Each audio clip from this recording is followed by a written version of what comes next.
দেখুন, ওখানে তো মতান্তর আছেই নিজেদের মধ্যে, কিন্তু রাজনৈতিক স্বার্থে সবাই এক থাকে।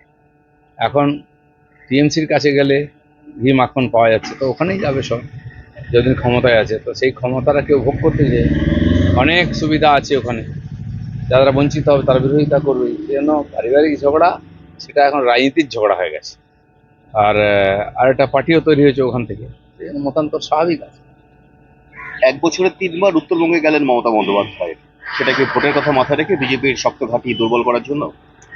দেখুন, ওই পার্টিতে আর কোনো নেতা নেই। মমতা ব্যানার্জি তিনি অ্যাডমিনিস্ট্রেটিভ হেডও বটেন, পার্টিরও হেড।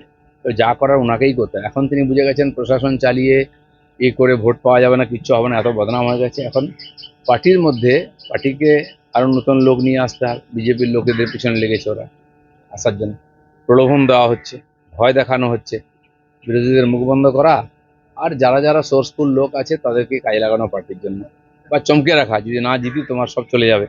মমতা ব্যানার্জি এই কাজে লেগে আছে না, মানে অ্যাডজাস্টমেন্ট করতে লেগেছেন ইলেকশনে।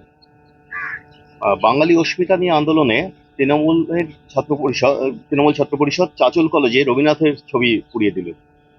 হ্যাঁ, রবীন্দ্রনাথ সিং মতো বাঙালি নন হয়তো, সেই জন্য পুড়িয়ে দিল। কার ছবি পোড়াবে? এখন তারাই একদিন হয়তো মমতা ব্যানার্জির ছবিও পোড়াবে। যে কালচার তৈরি হয়েছে পশ্চিমবাংলায়, প্রতিহিংসা, ধান্দাবাজি, বাঙালি, বাংলা ভাষা ইত্যাদি নিয়ে এই ধরনের ছেঁদো রাজনীতি, এটা পশ্চিমবাংলার মান সম্মানও বাড়ছে না, বাঙালিরও মান সম্মান বাড়ছে না।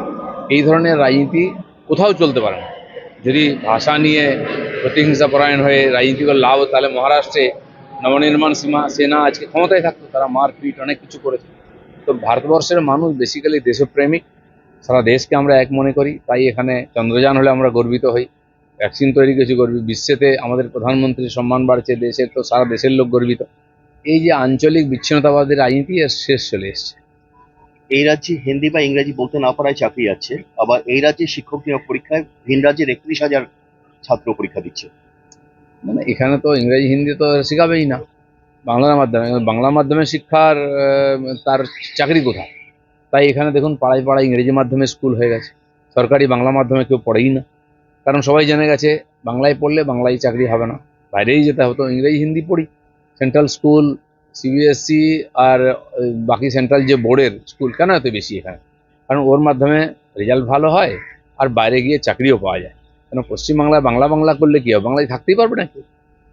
অবশেষে এসএসসি পরীক্ষা সম্পন্ন হবে, এটা নিয়ে আন্দোলন চলছে। শুনুন, এখানে তো এই সরকার আসার পরে পরীক্ষা করে না, বহু পরীক্ষায় প্রথমবার হচ্ছে। পরীক্ষা হলে তার রেজাল্ট হয় না, রেজাল্ট হলে তার চাকরি হয় না। রেজাল্টে পাস করে আছে, চাকরি হচ্ছে না বলে এসএসসি পাস করার এখানে ধর্ণা দিচ্ছেন। সব ধর্ণাই দিতে হবে, আর যদি চাকরি পেয়ে যায় তাহলে বেতন আর ডিও পাবেন। এই যে ভয়ঙ্কর পরিস্থিতি আছে, তো পশ্চিমবাংলায় কিসের ভরসায় লোকে থাকে? লর্ডস মোড়ে পুজোর ব্যানার লাগানো নিয়ে দুই ক্লাবের মধ্যে ঝামেলা, উঠে আসছে তৃণমূল কাউন্সিলরের নাম। দেখুন, সবই তৃণমূল এখন, চোর ডাকাত পুলিশ সব তৃণমূল, মারপিট যাই হোক, দুই দিকেই তৃণমূল। এই ক্লাবও তৃণমূল টাকা পাচ্ছে সরকারের, ও ক্লাবও পাচ্ছে, তারপরে চাঁদা তুলতে গিয়ে আবার মারামারি হচ্ছে।